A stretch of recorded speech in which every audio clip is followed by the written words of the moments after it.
Okay, today's project, or at least the project for right now, is to remove the electric water heater and get the correct gas water heater installed. I'm beginning to dislike the previous owner more and more. As you can see right there, he cut the framework around this and he cut the motorhome. As you can see right here, this is where it would have come across and over to the other side, and that's where it would have gone in, the water heater. But this brilliant soul cut it out so he could install a larger electric water heater in here. I'm sure in his mind that made sense, and so I've gotten the cover off now, and so it's been cut up. Repairable, I can take care of it, but it's just not what I had hoped for. So now I've got to go inside so I can open up a drawer, it looks like, that this extended into. So open up the drawer, undo the pipes, get this thing out, and then start going back with the framework to put in the correct one. Alright, back in a bit. Okay, I've got the hoses disconnected. Doubt that you can see them up in there, but the hoses on the top of this thing have been disconnected. Now I just need to drain the water out of this thing and make it a little bit lighter, and I should be good. Now let's see why I'm getting water out of the overflow but not the tank itself. So that is a puzzlement. Okay, let me work on this and I'll be back. Okay, I'm letting the water drain right now. I've got to get the water out of this thing to make it a little bit easier. And if you can look right here, that's where he cut off the framing that went across to the other side right here. You can see around here, that's where the original water heater would have slid right into that area, bolted into here. The wiring that's in there, which can't see very well, that he just cut, is there. There's the gas line. So those things should hook up. So my idea is this. I've got a piece, although this is aluminum that's going through there, I've got a piece of steel that can fit up in the side of that and go over to here.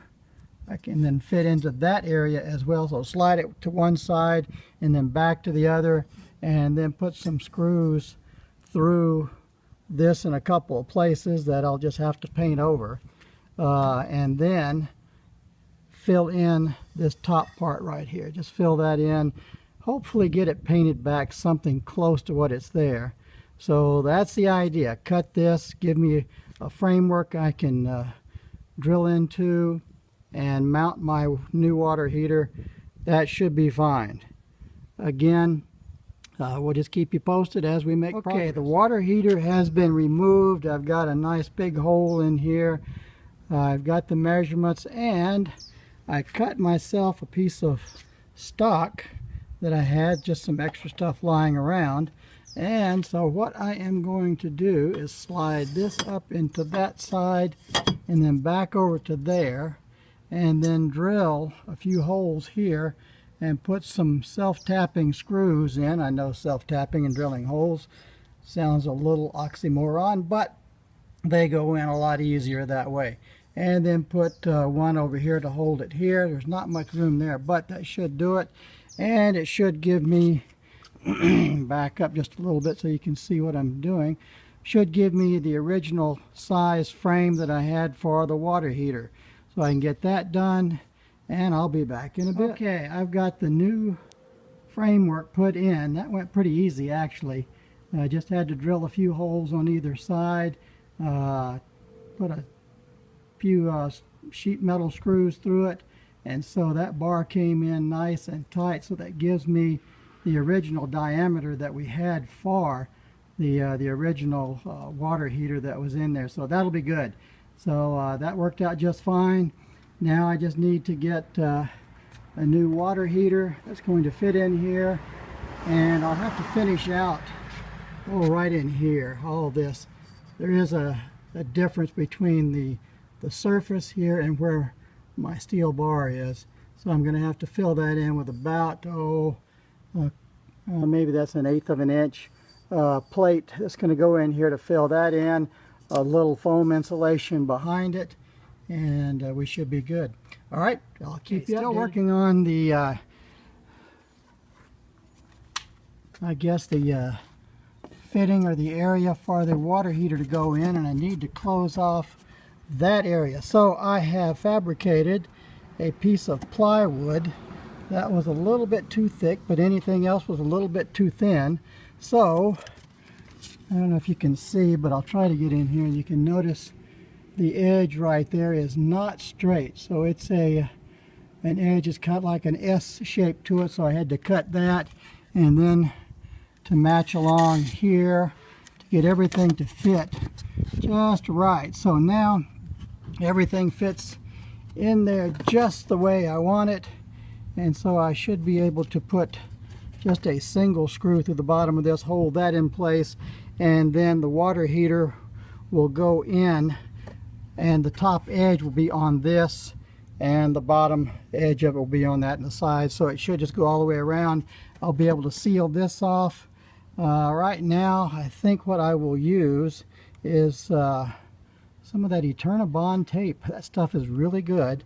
It's white, and it should go on here and not look too bad at all, but it'll be a lot better than having a hole in the top. All right, I'll get back to you later. Okay, there we go. There's the pretty much finished product. I will be able to put the water heater in. I've already ordered one. Took a little while to get the exact size I needed, and one that flashed out on the front to fit in that way as opposed to on the sides. So I've got the correct water heater ordered. It should be here early next week, and then I can seal off the top of that and get the paint, the colors matched up. I think I've got some paint that is going to be very, very close that I actually used on the Brougham for a project there. I think is going to work just fine. It should match up pretty good. Anyway, I'll do that and put the Eternabond tape on, as I said earlier, to seal it, and we should be fine. Then there is a door that goes over the front of it from the water heater, so it should cover up actually quite a bit of that upper portion as well. All right, there we go. All I got to do is wait for a water heater to come in. Talk to you later, and if you like this, please subscribe.